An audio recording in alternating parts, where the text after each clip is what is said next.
Assalamualaikum warahmatullahi wabarakatuh. Shalom, Om Swastiastu, Namo Buddhaya, dan salam kebajikan bagi kita semua.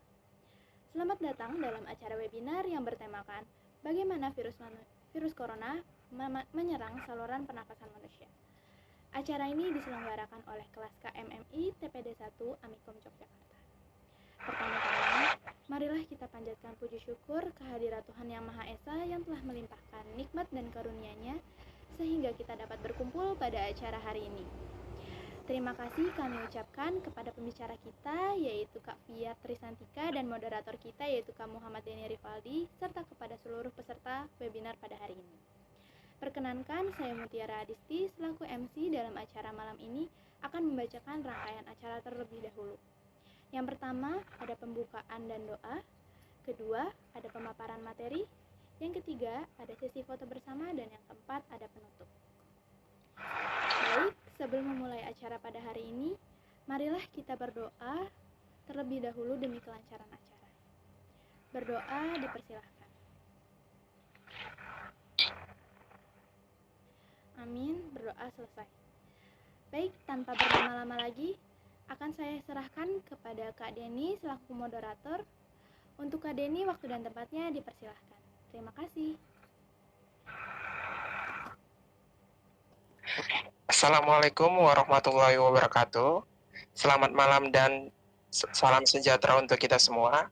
Bapak dan Ibu, apa kabar semuanya? Dan apa kabar mahasiswa dan mahasiswi yang ikut webinar hari ini? Alhamdulillah baik ya.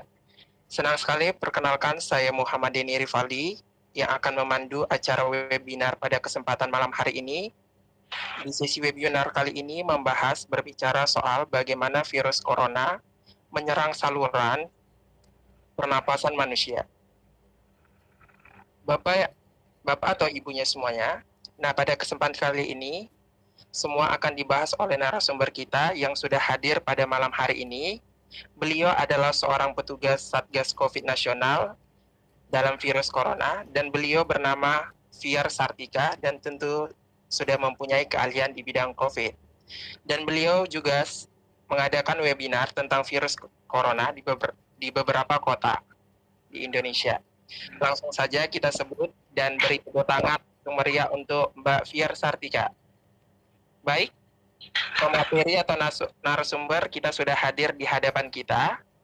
Nanti di sesi pertama, pemateri akan memaparkan materi selama kurang lebih 4-5 menit.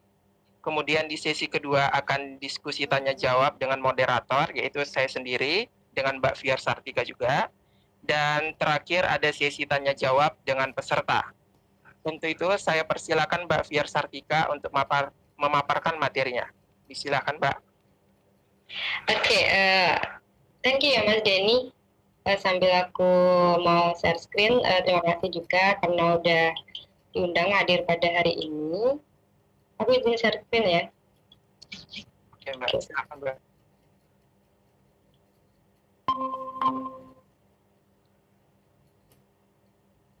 Udah kelihatan ya? Sudah Mbak. Oke. Saya mulai ya Mas? Boleh Mbak, silakan. Ya.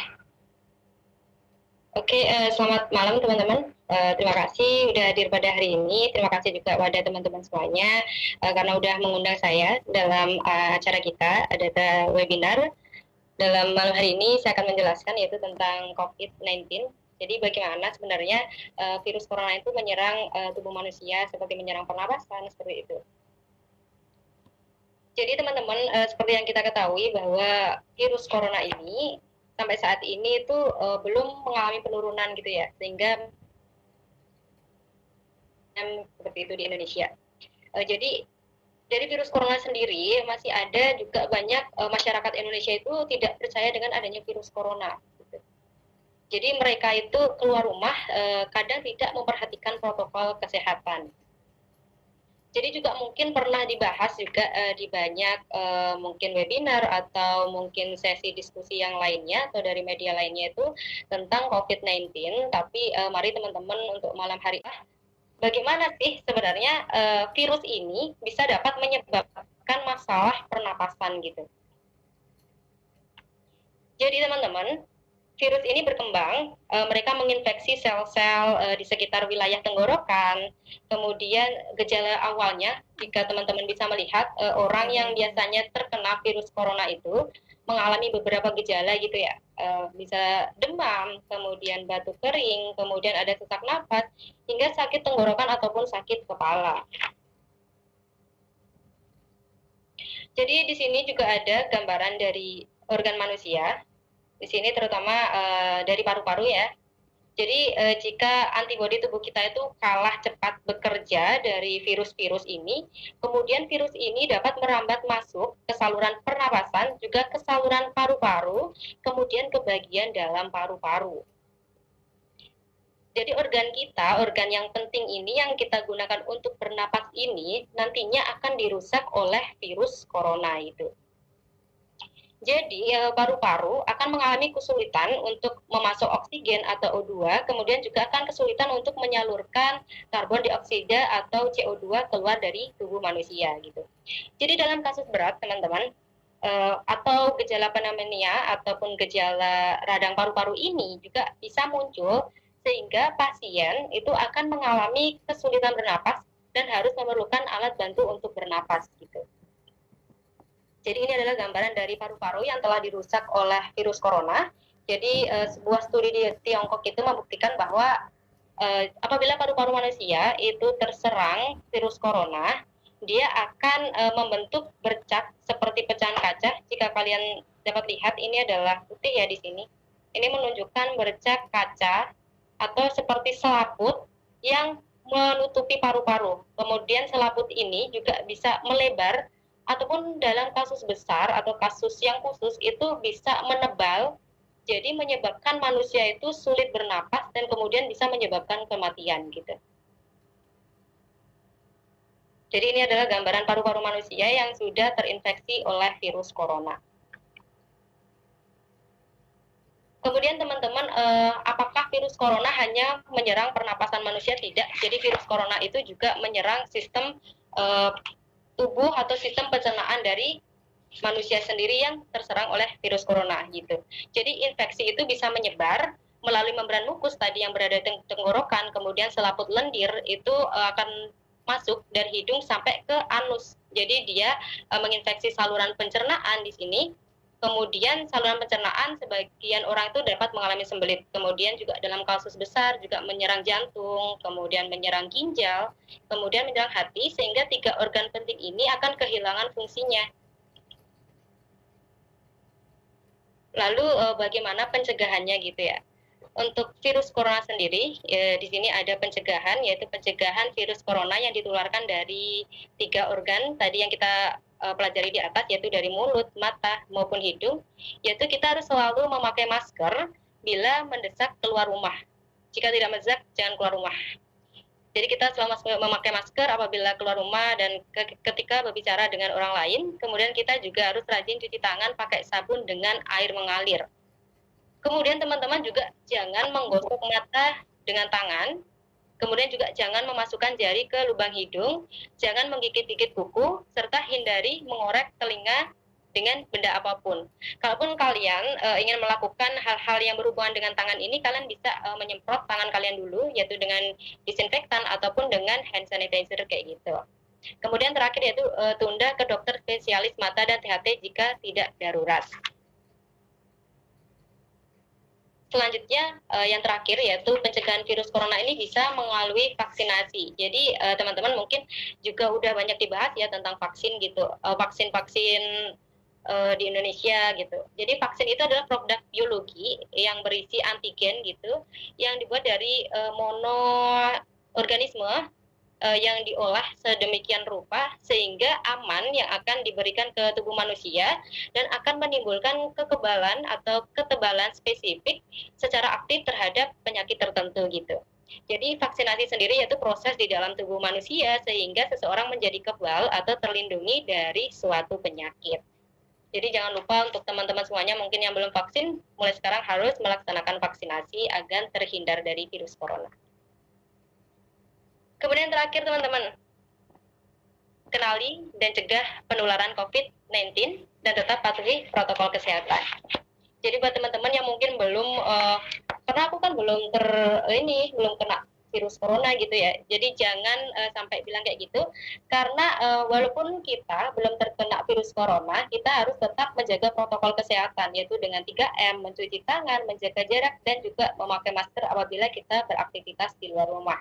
Jadi kita harus mencegah virus corona di lingkungan keluarga serta orang-orang yang kita sayangi. Kita harus tetap jaga diri, jaga sesama dari virus corona, dan tetap jaga kesehatan. Gitu ya teman-teman. Thank you. Oke, terima kasih Mbak Fiar sudah memaparkan materinya. Wah, seru banget ini materinya tentang bagaimana virus corona menyerang saluran pernafasan manusia. Oke, beri tepuk tangan sekali lagi untuk Mbak Fiar Sartika yang telah memaparkan materinya. Bapak dan Ibu semuanya, sekarang kita masuk ke sesi kedua, yaitu tanya jawab bersama Mbak Fiar Trisartika.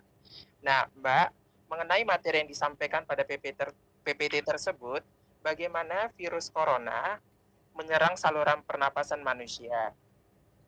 Nah, pertanyaan saya sebagai moderator, masker yang sudah tidak terpakai dikemanakan, Mbak? Dan virusnya nggak menyebar lewat masker bekas ya? Oke. Pertanyaan kedua, kalau orang yang sudah terkena vaksin, kira-kira berapa bulan ya baiknya vaksin dilakukan? Mbak. Oke.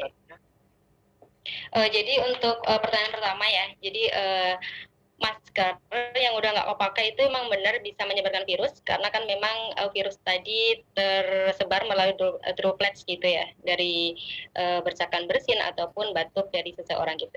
Jadi bila teman-teman memakai masker yang udah nggak digunakan, mungkin bisa disemprot atau direndam menggunakan cairan desinfektan. Jadi agar virusnya itu hilang gitu. Jadi nanti setelah direndam ataupun setelah dicuci dengan larutan desinfektan, nanti bisa digunting bagian tengahnya agar tidak ada oknum yang menggunakannya kembali gitu. Kemudian di pertanyaan kedua ya Mas, tentang vaksinasi. Sebenarnya pertanyaannya ini banget ya. Jadi berapa bulan sih jarak ini ya vaksinasi dari seseorang yang udah terkena COVID gitu.